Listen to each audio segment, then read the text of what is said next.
Hi, you guys. This is Richard Sachs, your host on Lost Arts Radio. Nice to have you back again. And we have a great show tonight. It's going to be real quick, and it's going to go by in a flash, I think, because we have weeks to talk about, and we're going to try to fit it into about 50 minutes due to our guest schedule.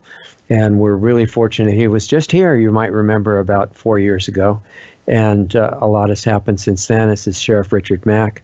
He's got an incredible background, which would take me the whole show to really detail. So I'll just tell you a couple of quick things. He's been a patrol officer, undercover narcotics officer, hostage negotiator, youth officer, school resource officer, communications supervisor, detective, sheriff of Graham County in Arizona, search and rescue supervisor, jail administrator. I'm just looking down so I don't forget anything here. A DARE program instructor, consultant on lots of different kinds of cases, and now a teacher of some very fortunate kids in a school we might get a chance to hear about briefly in history, real history, not the kind they teach in most of the schools now, and government, and a lot more than that. We could talk for the whole show on that, but right now, to narrow it down for what we're going to focus on in the brief few seconds that we've got to talk, I thought it would be good to talk about an organization that Sheriff Mack started called CSPOA, how that started and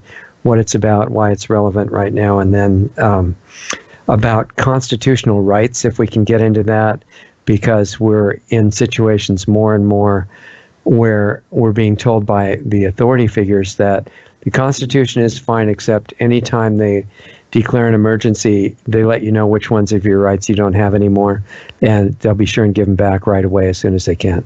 And I want to get into that a little bit. So welcome, Sheriff Mack, and thanks for the time. Well, thank you. It's a pleasure to be with you. So thanks for having me, and I really appreciate that so many people are getting concerned about liberty and freedom. I hope it's not too late. I do too, and whether it is or not, it feels better to try and do what we can, right? Absolutely. Instead of just giving up. So I know this is going to go fast. Let's give a little bit of background about CSPOA, what it is, what it's for, what you hope it will accomplish, and how it works. Okay, well, I spent 20 years in law enforcement, and the key thing that I did, the only reason I'm with you right now, the only reason you and I know each other is because when I was sheriff in Graham County, I sued the federal government. And it was miraculously a victory against the Clinton administration. So I sued the Clintons and lived to tell about it. That's amazing. And yeah, that's the miracle right there.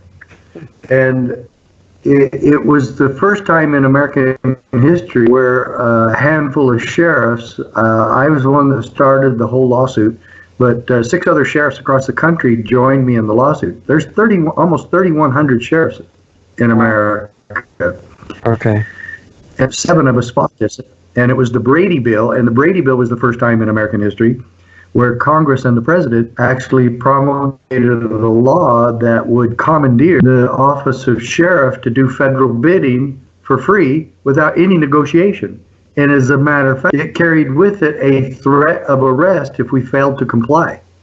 Wow. And so all of that's a first time in history. And I really still to this day, 24 years since I filed the lawsuit, that every sheriff in the country didn't rise up against it, but so many of them were just too busy taking the federal grants, didn't want to worry.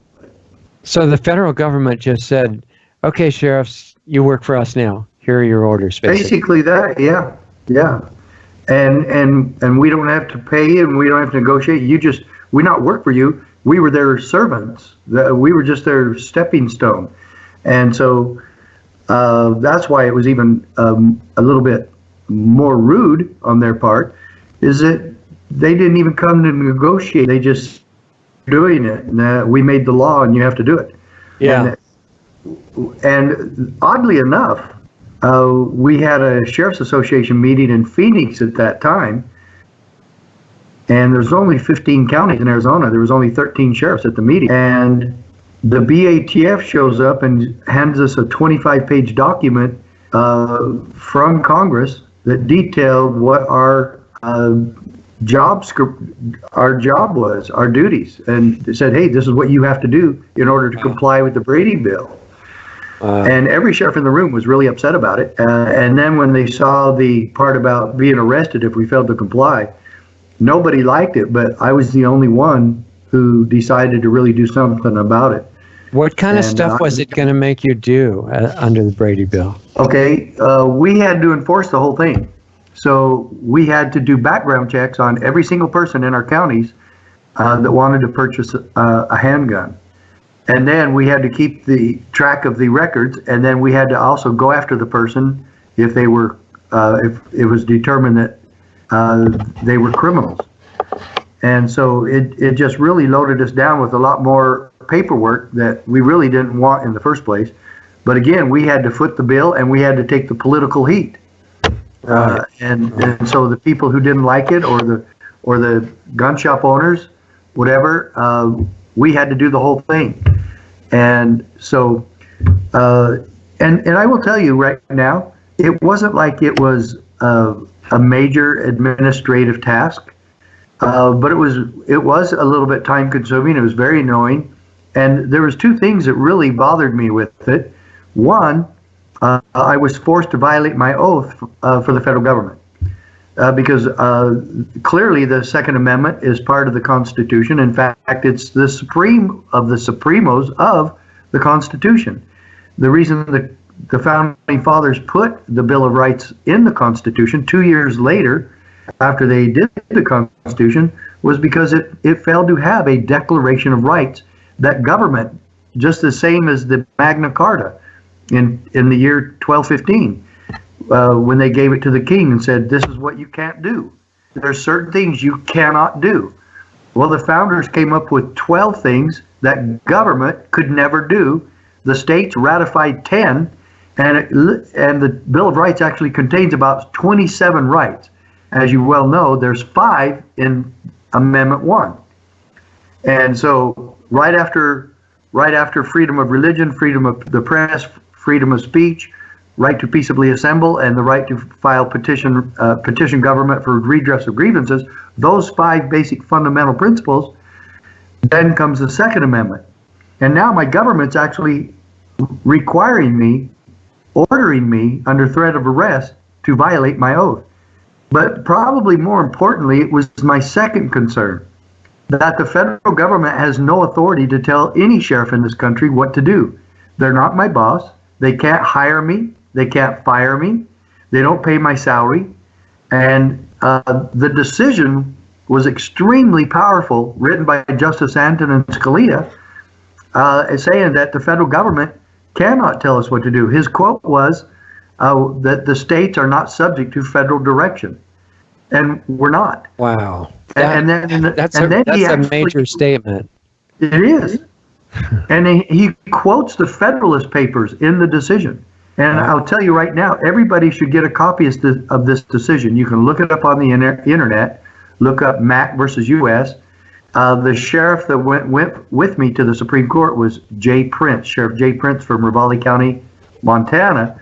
So his name stuck to it more than mine. I don't really know why, but anyway, it was the Mack Prince case. He and I were consolidated at the Circuit Court in San Francisco, and we went together to the Supreme Court, and I guess some clerk decided not to use both names, and maybe they like Prince better than Mack. I don't know. Prince, anyway, P-R-I-N-C-E? P-R-I-N-T-Z. T-Z, okay.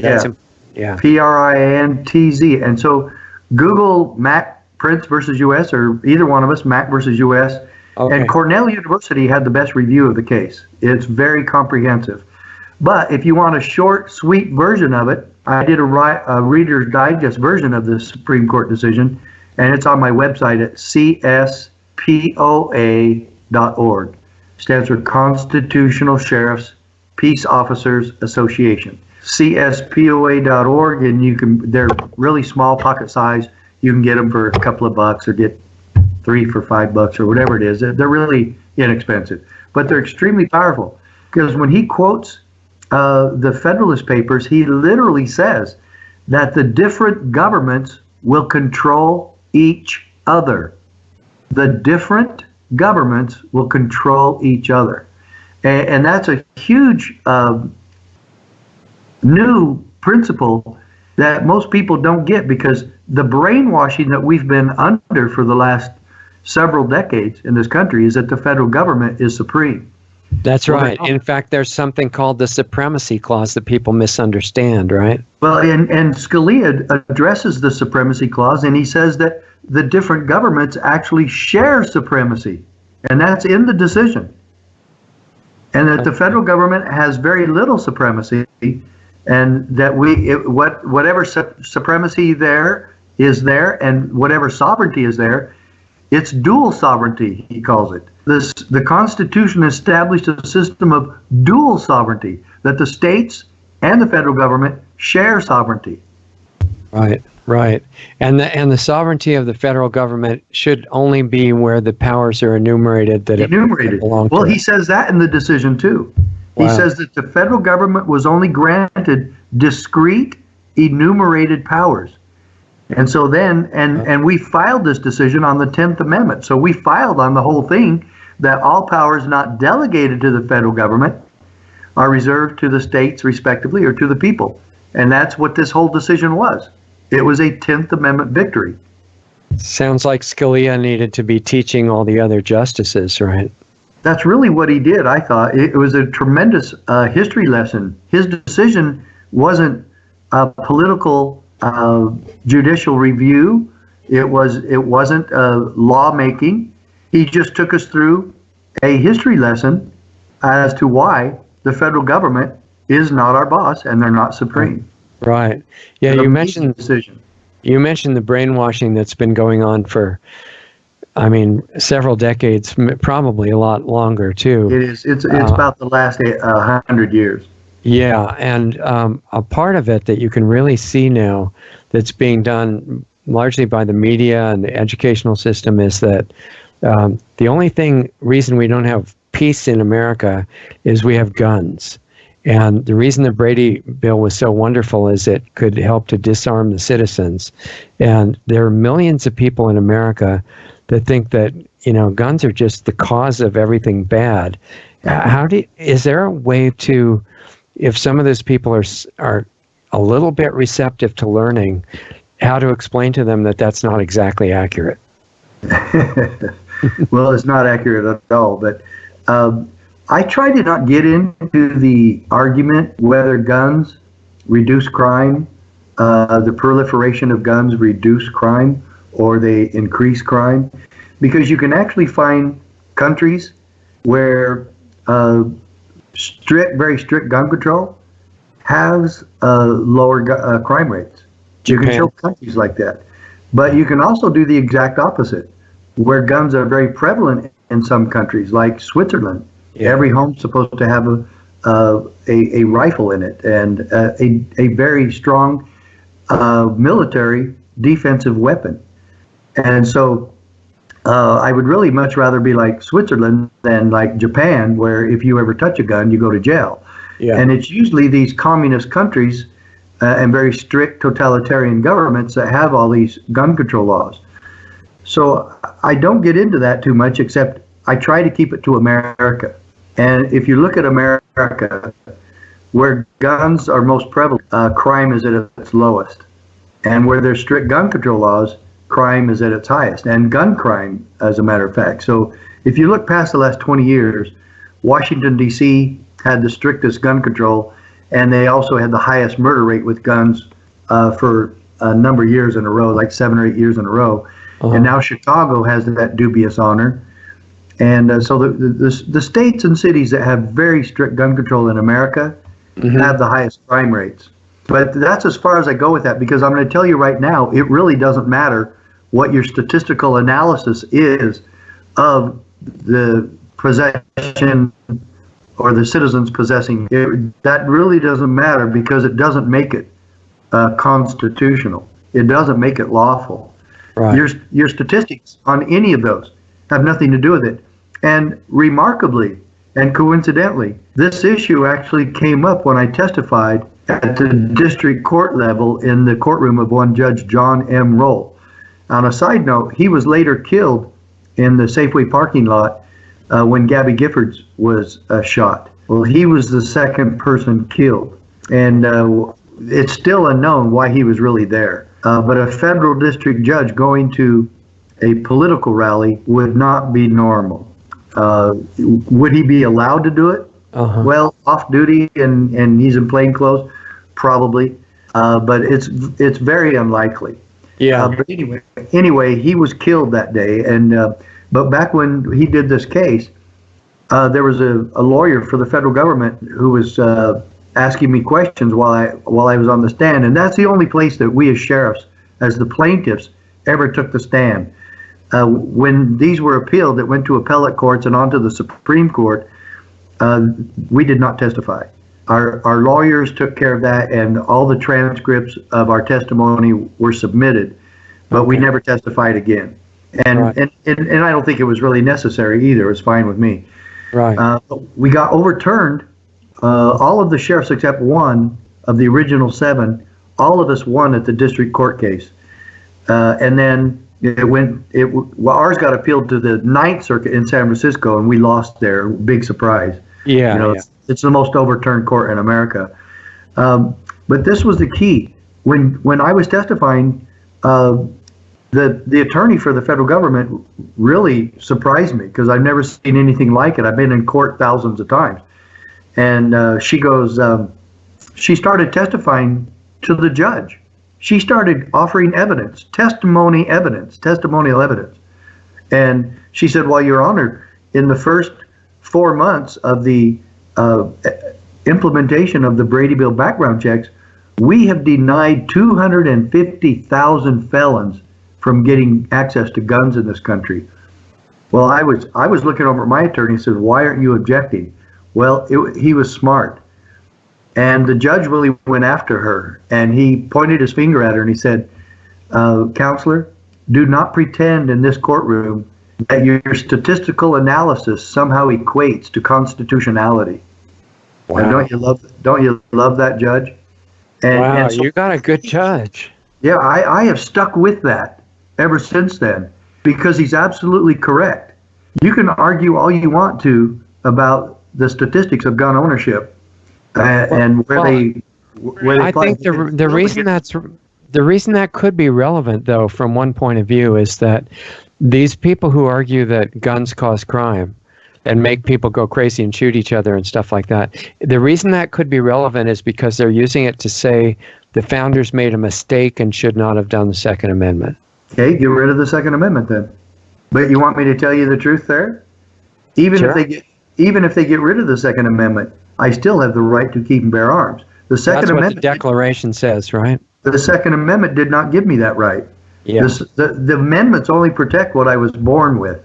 They're only protecting my natural God-given rights. Exactly. And I have a natural right to self-protection and self-defense. And I have the right to choose the methodology to best fulfill and complete that self-defense right. And so it has nothing to do with statistical analysis, really. I mean, I'll go there, but it's still against the law. Gun control in the United States of America is against the law. And so that's really where they should all stop. But and I don't mind getting into the statistics with it, because I can prove that, especially with what just happened recently in Texas, there is no response faster or better or more effective than what that off-duty officer. No, he was a former FBI, and he's just a parishioner. And they have a safety committee, and he takes the suspect out in 6 seconds. Yeah. So that's a testimonial as to why our schools should be armed, our synagogues and churches should be armed, and that we, the people, should be armed, and that we can come to the aid of police or anybody else that's in trouble, because we, the citizenry, are armed. And this government's supposed to be by, for, and of the people, and we are the ultimate authority, and we are the ones who have authorized our police to carry guns, and we authorize that. How can then our police and government turn around and take it away from us when we're the ones that authorized it in the first place? They've got to get us to forget who's the boss of who. Exactly. Right. Which is kind of what they've done. So I think what you're saying is that there are no God-given rights that a government can legitimately take away. They cannot. That's correct. And the Second Amendment is number 2 for a very important reason. It's in there for a very important reason.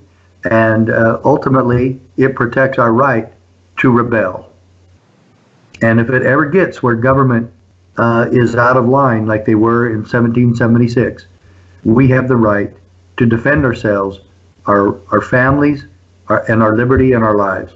Right. And then, as the Declaration of Independence says, we have the right to throw off such government and establish new guards. Yeah, kind of the responsibility actually to do that.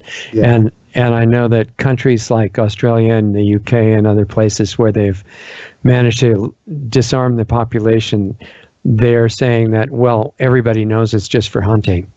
And so you can have a hunting club, and that should take care of it. Yeah, pretty absurd. Yeah, so I don't hunt. I've never been hunting. I don't know about you, but I've never hunted in my life. No, I'm not. I personally don't eat animals anyway, but I guess I'll eat the venison, and I don't care who brings it to me. But I well, if I wanted to eat deer or something like that, I would think that hunting would be a reasonable part of that.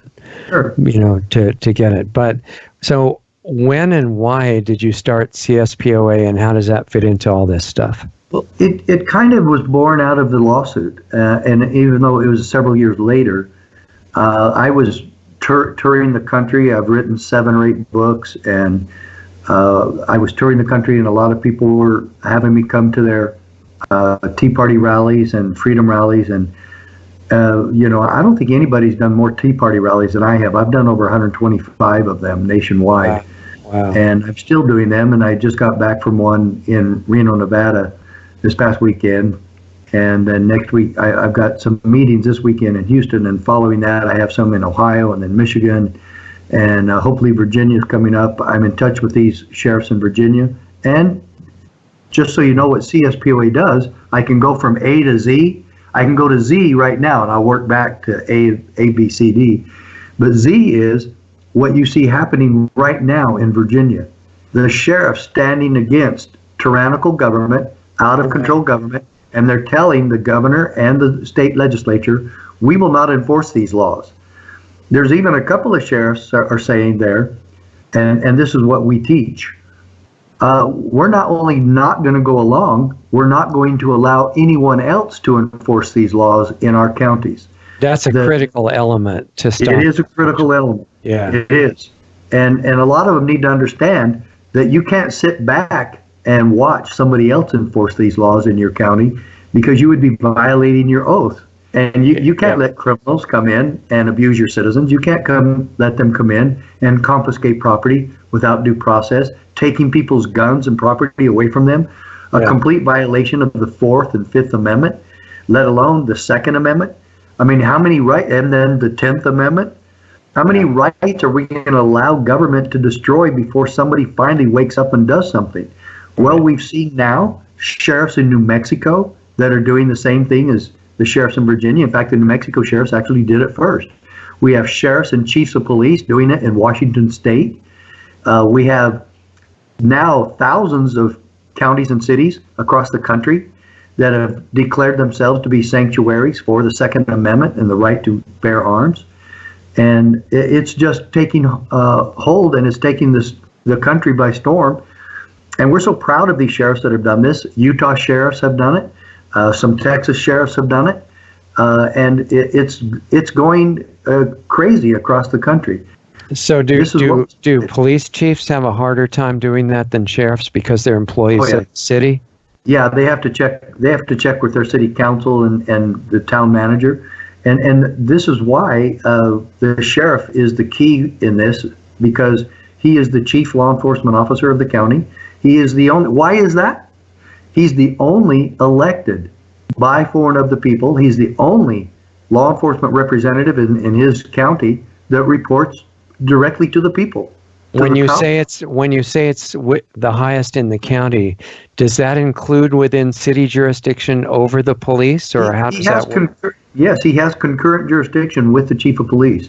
But if you had to go where he had to pull rank, he is the top. He is the top executive of the county. Okay, so if the police chief said we're going to take away your Second Amendment rights, and the sheriff didn't think that was good, the sheriff could overrule that. And we've actually seen where that happened a little bit in Milwaukee when Sheriff Clark came out telling everybody in Milwaukee to be armed. Well, the chief of police in Milwaukee said, "No, I don't want you to do that." Right. Well, the sheriff continued to do his pleas to the people. "We need you to be armed," he said to them. "We need you to be ready. We need you to be able to defend this county, and don't sit in your home praying that a cop will come and save you. You save you." Okay, yeah. And it just made sense. And so Sheriff Clark put that chief of police where, in his place. We certainly hope to get along with chiefs, and we do have chiefs now doing this. In fact, we had a chief of police from Washington at our recent CSPOA convention in Mesa, Arizona, where he was honored as chief of police of the decade because we've had so few chiefs doing it. But now Chief Morningstar called me from Washington, and he's doing it too. And there's quite a few now across the country because they have city councils that feel the same way. Good. Wow, that's encouraging. Yeah. So let me go back to ABC now. Okay, yeah, please. In 2010, I formed the CSPOA because I saw the need to train sheriffs and chiefs and peace officers, excuse me, to train them in the fulfillment of their oaths of office. And that we actually, for them to understand that we actually have the responsibility and duty to protect our citizens from all enemies, both foreign and domestic. And who do people in this country really think is a danger to my right to keep and bear arms? Criminals, gang members, cartels, the Crips, the Crub, all the different gangs in the country. They might steal my gun. They might take my gun away, but I can go buy another one the very next day. The greatest threat to our right to keep and bear arms is from our own governments, especially the federal government, because they're the ones really getting crazy on this now. But right now, the worst one is Virginia, with this idiot governor and their legislature thinking and wanting people, brainwashing again, that if law-abiding citizens give up their guns, somehow that's going to make us all safer. Yeah. That's just nonsense. Yeah, I've seen cartoons where this robber, like a cartoon type robber, breaks in through an old lady's window and sneaks up to her bed to kill her and take all her money and everything. And she's kind of turns over in her sleep and holds up a sign, "Gun-free zone," and he says "rats" and goes back. You can't be in here. Yeah, can't you read the sign? You can't do that to me. Right. And isn't it? I'm still so amazed. How is it that every Democrat in this country and a few Republicans think that a sign on my store door saying "No guns allowed" is going to do something to keep guns out of there? Or the school too, right? That's how they protect schools. Yeah, gun-free zones. How did that work out for us? I mean, the stupidity of this and the insanity of this just absolutely astonishes me. And it is amazing, yeah. In 2010, I saw the need, and we formed the CSPOA so that we could train sheriffs and peace officers alike, chiefs of police, we don't care, anybody, any public official, and citizens alike. And this is really the big part of this. The key component of this is that citizens get trained to know and understand what their sheriffs and peace officers that work for them are supposed to do. Yeah. And so really the bulk of our memberships with CSPOA are citizens. And that's really where we need them the most. We need citizens to become members of the CSPOA, one, so that they can help us reach their sheriffs and their local officials, and two, so they can help keep us funded. And we're not very well funded at all. We survive on a bare minimum of that each month. Right. But if we were funded, this thing would go great guns. Excuse the pun. Okay, so 2 points. One is, before we get to the funding, that you mentioned the store owners that put the sign up, "No guns in this establishment." Yeah. It's like logic has been lost, right? by the media and by the educational system, which teaches people how to be incapable of thinking logically, except for schools like where you are, which we'll talk about later. But it's like any store owner who's listening to this, if you put a sign that says no guns in your store, the only guns that's going to prevent are the good citizens and customers that you have. It has. Right.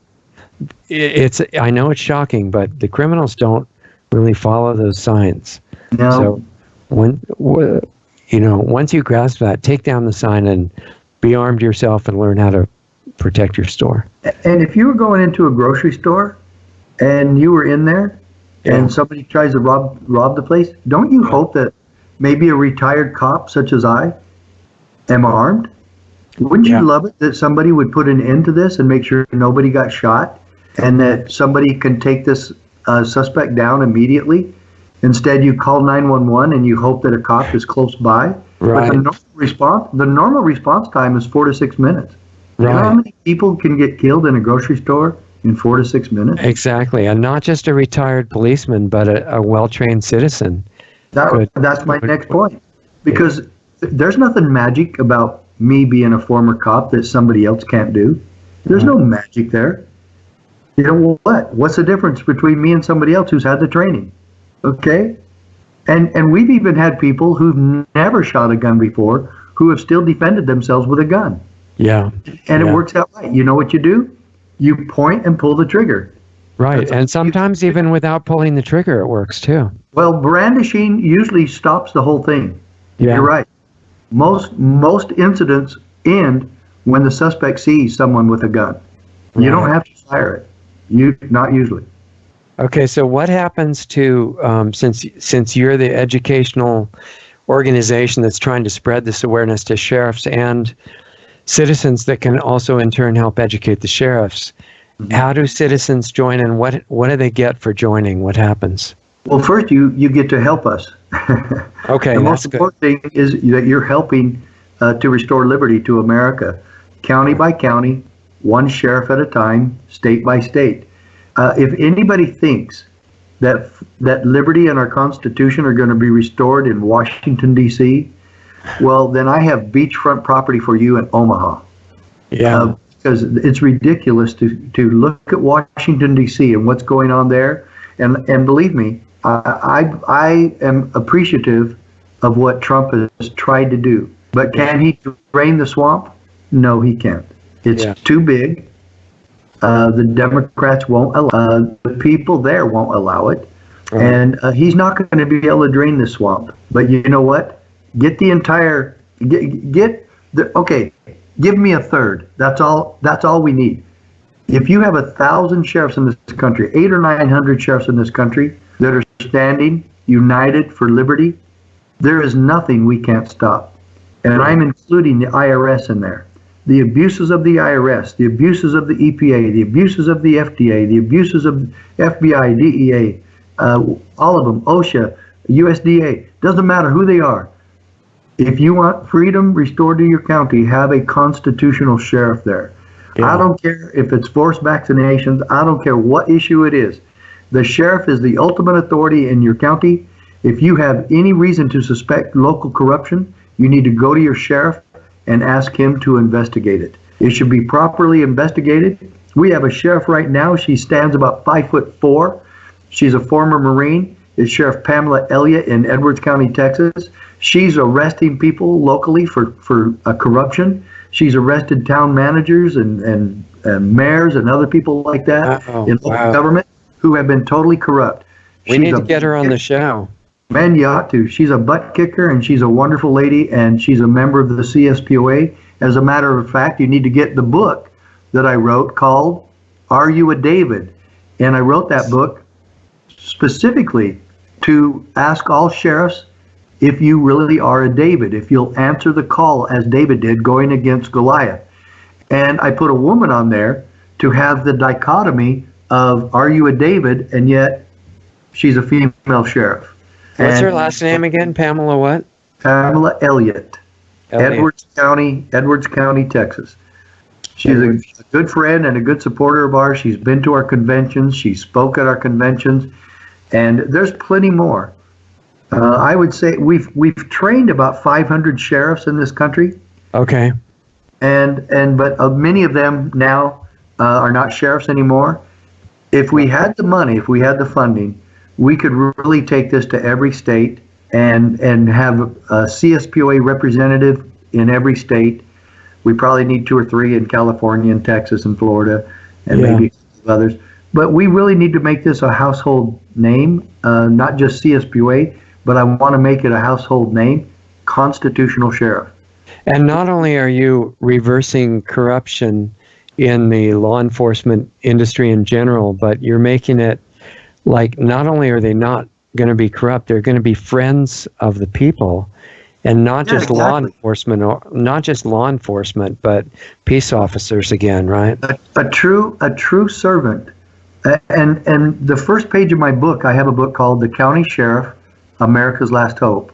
And that had a lot to do with kicking off this whole movement. And just a year and a half later, after the book, is when I formed the organization, the CSPOA. And everybody, it's cspoa.org. But on the first page, it says, a quote from Thomas Jefferson: "When all government shall be drawn to Washington as the center of all power, it will render powerless the checks provided and become as venal and oppressive as the government from which we separated." End quote. My question after that is this: when all government shall become oppressive and venal, who can the people turn to for peace, safety, and liberty? Right. If it's not their servant that they hired, that they pay his salary and they give him a review every 4 years to see if he can continue in the job. If it's not the sheriff, please tell me who it is. Right. Because they're so frustrated right now because they don't have any place to go, any place to turn, nobody to help them, nobody to defend them. My goodness, don't you want a constitutional sheriff in your county? Well, join us and get busy. How many sheriffs are part of the organization at this point? You know, I really don't know.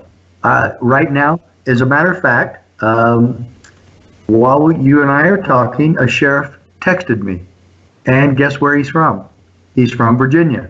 Oh. And he wants me to come there and do the training. So we're thrilled with this. Yeah, we're thrilled with this. So hang on and let me see what he says.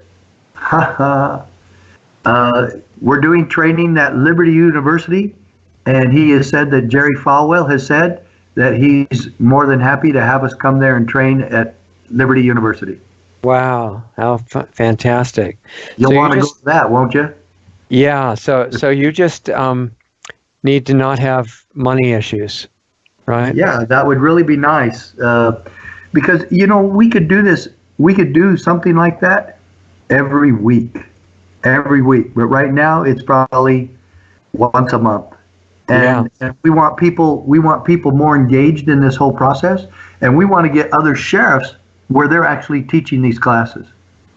Yeah, exactly. Which becomes kind of your staff, or at least your allies. And we've got to build that. And so right now, I mean, if we had $50,000, $100,000 in the bank, but I can tell you honestly, I'm very embarrassed by this, but literally we have, let me think what we have right now. We have $1,700 in the bank. Yeah, that's missing a few zeros, actually. Yeah, it really is. You know, all the money, you know, for the most part, is just pouring into these causes that are largely keeping the world enslaved and driving it toward destruction. And I think it would be good to reverse that. Yeah, and people will be donating to ridiculous amounts to these Republicans and Democrats. Yeah. Oh my gosh! If I had 1/10, if I had 1/100th of the money that goes into these ridiculous campaigns, we'd be there. And the only thing holding us back is the funding. Because if we had it, we would be. Right now, we need to be bigger, better, and faster. You know what to do if you get the money. In other words. Yeah. Exactly. How long does the training last if you go to a town like you were just invited to and train the sheriffs? Okay, I prefer at least an entire day, but if we can do it, it's actually even better, 2 days. If we're training like a couple of these sheriffs we did in Virginia, We actually did one training in the morning and one training in the afternoon, so all the workers on shift work could get there. Wow. And sometimes we've done that 2 days, where everybody who could come in the morning comes Friday morning, and then Saturday morning. Everybody who can come in the afternoon comes Friday afternoon, and then Saturday afternoon. You know what you need to do with some of that money is, once people are trained, and then like 6 months later, the sheriffs have to deal with a situation they didn't expect. Right. They need to be able to consult with somebody to say, look, is this the right way to apply what we learned? And here's the unique situation. And right now, there's no staff to answer those calls. Sure, I get those calls all the time. And the thing of it is, I teach school and I can't take all the calls, but my wife takes the calls, and if she gets a sheriff, then as soon as I get out of school, I try to return all the calls. Okay. But this good sheriff that just texted me, he and I have been discussing this for a long time. He's been on Fox News lately, saying what he said towards the governor and the legislatures, how he won't allow this. And so, to the American people, let me ask you, what would you give to have a sheriff like that in your county? Right. Yeah, because the criminals, they're dumb in the sense that they don't realize why not to be a criminal, but they're smart in the sense that they would rather be a criminal where there are no armed citizens. Oh, of course. Now, are you talking about politicians or street? No, the other kind, the non-professionals. Oh. Okay, I'm with you. Which brings up another point, because there are certain kinds. Well, we've been trained, speaking of training for decades and things, that the Constitution is so great and so important that the government has to declare it by suspending it in emergencies, just so it'll stay safe. Yeah. And can you kind of explain that and break the brainwashing a little bit, why that's not true?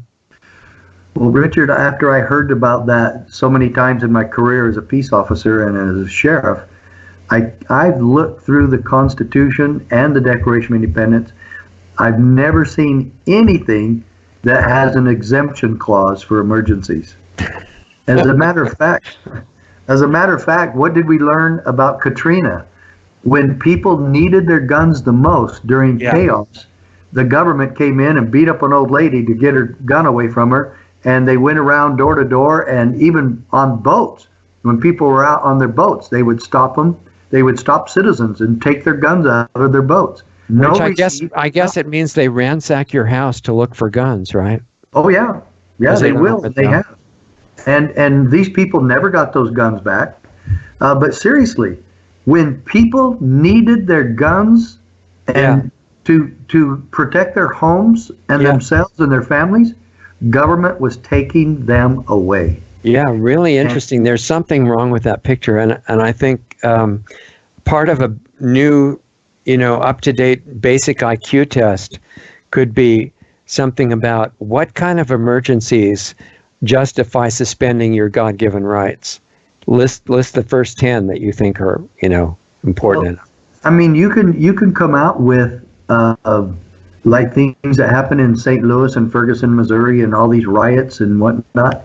Yeah. You can come up with a curfew or martial law. Right. And martial law is not mentioned in the Constitution either. And so I'm not saying it can't be, and I'm not saying that even I as sheriff would not declare martial law if the circumstances called for it, but I never did. I never came close. Yeah. We had some riots going on and protests going on in our county, and I never did such a thing. Yeah. But the thing of it is, I would never include with that you have to turn your guns in. I want the citizens armed. I trust the citizens to help me. As a matter of fact, the sheriff is the only one with the authority to deputize people and create a posse. Right. No other person in the county has that authority. It's not just in the old Gunsmoke movies, right? That's still something that's relevant. It's relevant, very relevant. Yeah. And, the martial law thing comes up. Most people don't really understand what it is. It's just transferring the law authority for the moment to military, I guess, instead of the civilian authorities. But it doesn't mean that your rights are taken away. No. And right now, what's being tested, and we're seeing it, of course, in China, but it's coming here soon, is the idea that health is so important that you just have to give up your rights. I mean, obviously, for the greater good, right? Yeah. I've been watching the coronavirus thing. First of all, I don't even know how they came up with the name Corona. I think I speak Spanish pretty good. Corona means crown. Yeah, that's true. And coronavirus is not new. It's the kind of virus that they find associated with colds and flu and things like that. This is just new and improved because it was actually manufactured in a lab, and it's absolutely forbidden for you to know about that, but that's what's different about it. And they're saying because of that, and they won't admit that that's where it came from because it might look bad for government, that we've got these projects all over the world, including in the U.S., trying to make organisms that can wipe out humanity. But the idea is that with this new one, it's obvious that we all have to give up our rights so that government can figure out how to save us. Right. Yeah. And anybody who trusts government officials coming here and saying, like Reagan said, the scariest thing Reagan said was government coming in and say, we're from the government and we're here to take care of you. Yeah, well, what did he say, 9 words or something? Yeah. And he's also said something very else that was extremely accurate. Government isn't the solution to the problem. Government is the problem. And when government comes the problem, do we have anybody that will stop that? And the bottom line, the last line of defense against forced inoculations, against any kind of destruction of our freedom and our rights and our families, the sheriff is the one standing tall, walking tall, and defending us and protecting us against all enemies, foreign and domestic. He's the one to make sure we stay armed. Yeah, because the sheriff, plus his backup among the citizens. Absolutely. And they're his posse. They're his potential posse. And that cannot be overplayed, and the importance of that cannot be overplayed. You know, one of the things that I imagine you could talk to your students about in the government classes is that what happens when the tyranny extends not only absolutely through government, which it is now, but into corporations as well, and you get a partnership, a de facto partnership between the global corporations and the worst of the governments, and so that the corporations are right now meeting with government agencies in the last few days to take away the remaining freedom of speech, and that they are not controlled by government restrictions in the Constitution. And that's been kind of a dilemma what to do with that, right? Yeah, it is, and you can go through the Bill of Rights and look at how many have been destroyed, not completely destroyed, but that they have been really damaged by our own government. One other that we saw numerous places, but we saw it at the Bundy situation in Bunkerville, Nevada, where the government literally made corrals, and they made one corral for cows that they were confiscating from the Bundys, and the other one was for people, us. Protesters who wished to express freedom of speech had to do it inside that fenced corral. Yeah, and of course nobody was over there to listen. That was amazing. I mean, America is supposed to be a free speech zone, isn't it? That's what I thought. Free speech was anywhere my mouth went. Yeah, exactly. In fact, just because the Americans have the Constitution and the Declaration, it doesn't mean that everybody else in the world doesn't have the same rights. Yeah, we all have the same rights. But the thing of it is, just because we have those rights here doesn't mean that they're going to be guaranteed if we don't have people in office who know and understand their oath of office and understand the Constitution itself. Exactly. Doesn't that presuppose, if you swear an oath to the Constitution, that you're going to know it, read it, understand it, cherish it, enforce it? Makes you wonder how many politicians actually ever read the Constitution. And what I found is that even fewer, maybe even the legislators in your state, read the state constitution. Yeah, and both in almost every state guarantee the right to keep and bear arms even more than the federal constitution. Yeah, exactly. And the state constitution is very relevant because it covers everything that's not a federal enumerated power or an individual enumerated power. A key component of that, what you're alluding to right there, is look at the first 13 states and look at their constitutions regarding the right to keep and bear arms. Okay, that's interesting. Yeah, you'll know where it came from. Listen, in the last couple of minutes for this session, which I hope we can continue in sequels in the future, because there's some other things to talk about. How do people support and or join the organization? Because they're allowed to donate more than the membership fee if they want to. And the other thing is, how do they get their sheriffs to join the organization as well? Okay, well, first, take your sheriff a plate of cookies and have a meeting with him and get to know him. Okay. And then talk to him. Maybe take him the book, Are You a David? And ask him if he's seen it or read it, or maybe both books. The County Sheriff, America's Last Hope, and Are You a David? They're both pretty short. The Sheriff book's only like 50 pages. And I wrote it specifically so nobody could give me this excuse, I just don't have time to read. Yeah, exactly. You can read that while you eat a donut, you know? So the next one is, ask him, are you a constitutional sheriff, and do you know what it means? And depending on his answer, then say, how about if we bring the CSPOA training here and have all of you and your officers trained? Yeah, that'd be. And then of course we need the money to take that training there. Right. So we need to pay for that, don't we? What if the sheriff doesn't have that money in his budget? So, and the training, I will tell you right now, if we brought the whole thing there, that means flights for 2 or 3 of us, books enough to give to everybody there that attends, and then a place to stay, and let's say maybe that we put another couple of $1,000s from it into our bank account, so that we stay ready for the next time. Exactly. So you're probably talking about $3,500, maybe $4,000. Okay. And you just did what? You just created a miracle. Exactly, and it's going to save people. Right now, anybody can join, and anybody can donate any amount you want. And we take gold, silver, cash. You can do it over the phone with a credit card. If you don't like doing that, send us cash or gold or silver. Don't care.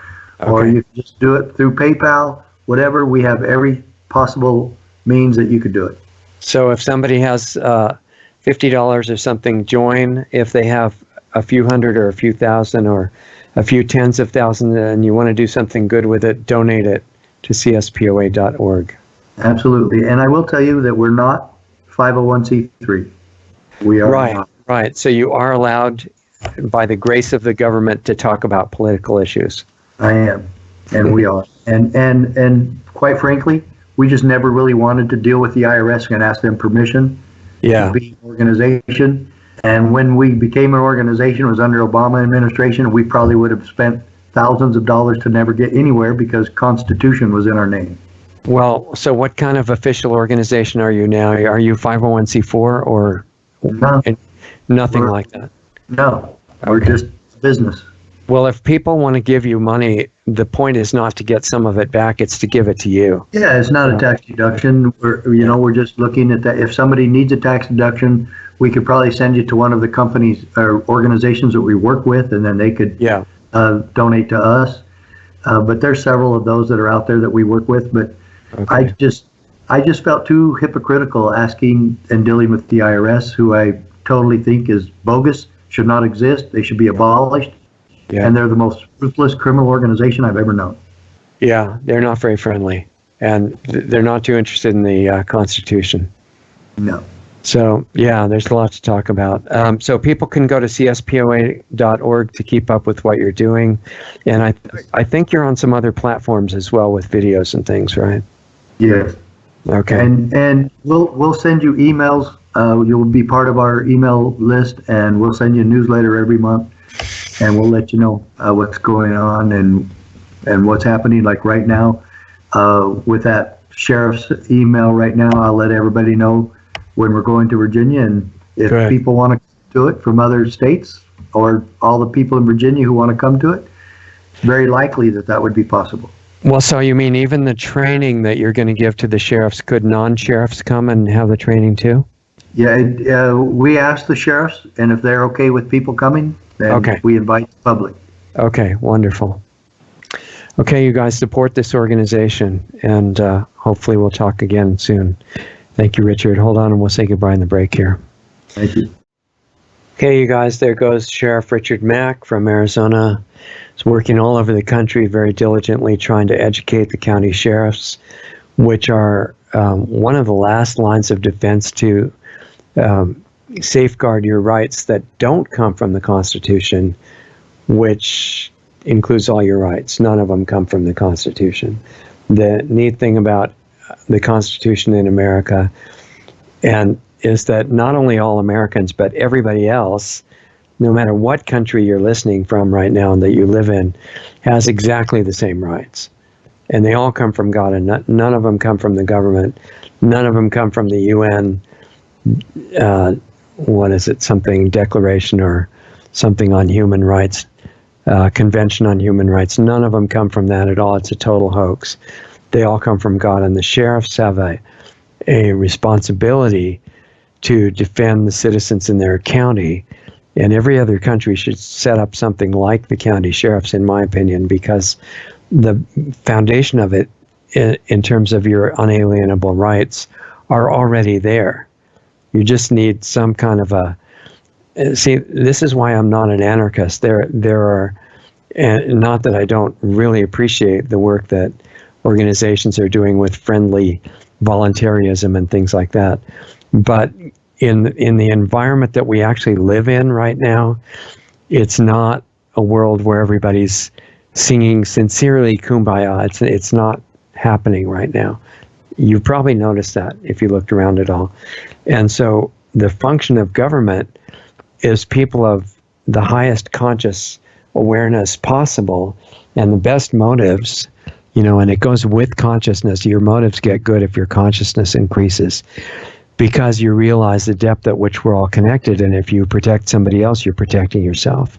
It's literally the same. It's not a belief system or anything like that. It's how it works. And the county sheriffs in America are what's set up for that.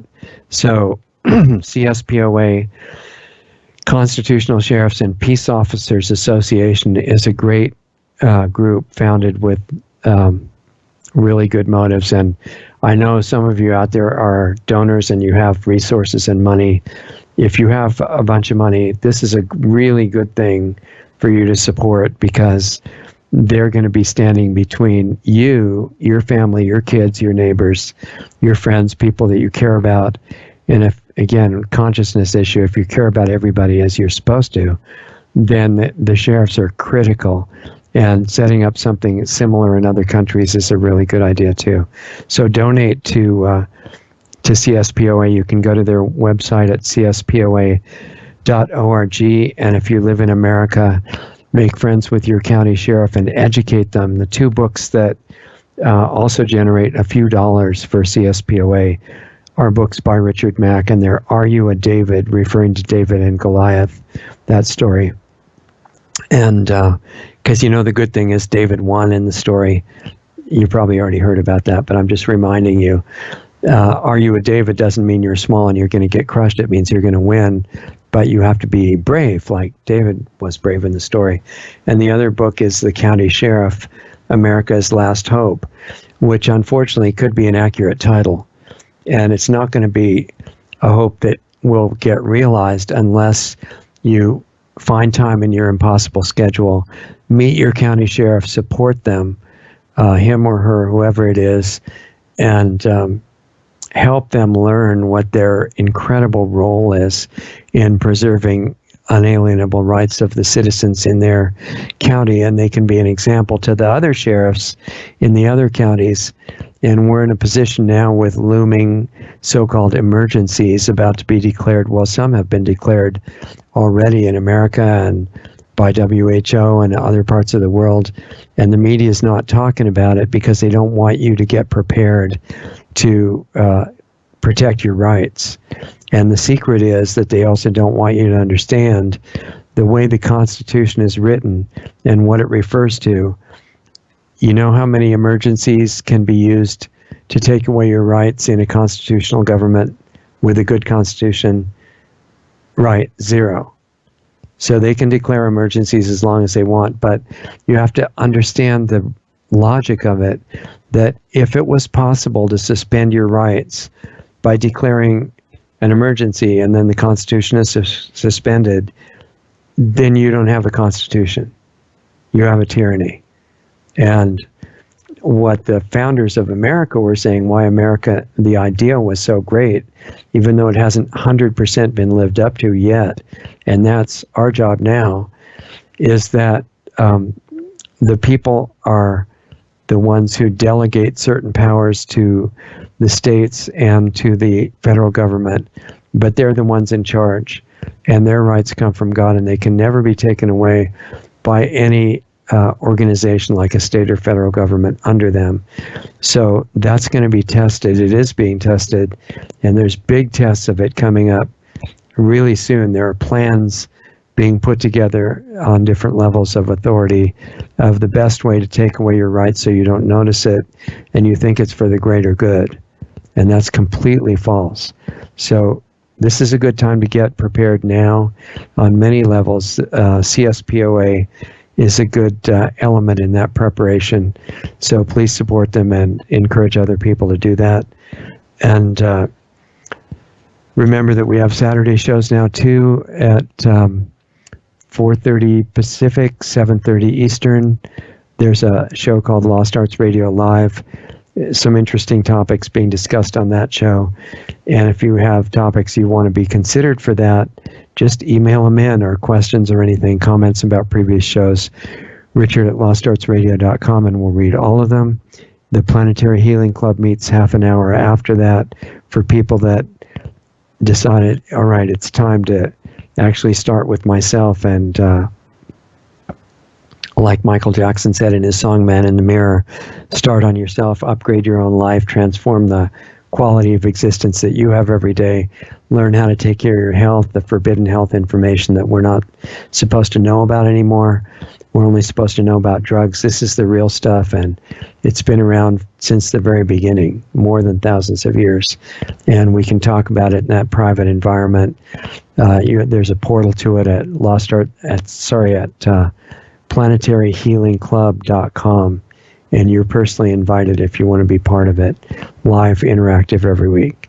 planetaryhealingclub.com, and then our regular site, lostartsradio.com.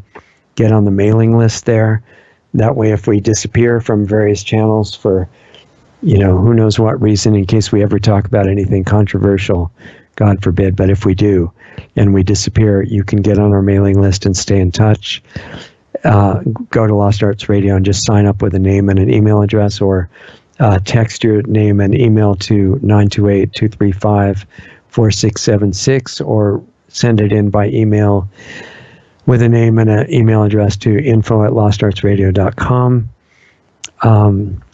What else? We have a new Subscribe Star channel that people don't know about very much yet. You can go there and subscribe to our program and help support us on various levels that are explained on that site, subscribestar.com/lostartsradio. And we are also on Brighteon.com, which is an alternative great video platform that is not censoring and is not going to. You can subscribe to our channel there, which I would highly recommend. And that's Brighteon, BRIGHTEON.com /channel/Lost Arts Radio, and subscribe. That way you'll know when our shows are there, even if they don't show up in the usual other places.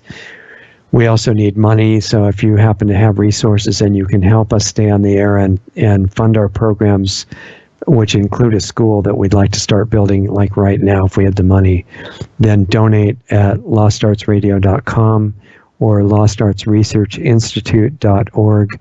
They both have donate buttons. That latter one is our nonprofit site, which you can learn about the school there at the tab that says Eldamar. And on lostartsradio.com, you can also see a tab that says private sessions if you need those. The money from that goes to support the nonprofit and all of our work. That's at lostartsradio.com, and the tab that says private sessions for people that want to upgrade their personal life and they want some focused attention that's just one-on-one. You're welcome to apply for a session there when I have time, or people that want to discuss information on health or life situations.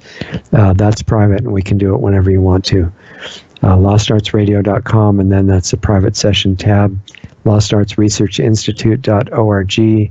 The Eldemar tab is about the school. I think I remembered everything, and stay in touch with us through the main site and other ways, and let us know what you think. Feedback is always welcome. Richard at LostArtsRadio.com, or the contact form on the website. I think that's about it. Support CSPOA, and we'll see you for the next show. Have a good week.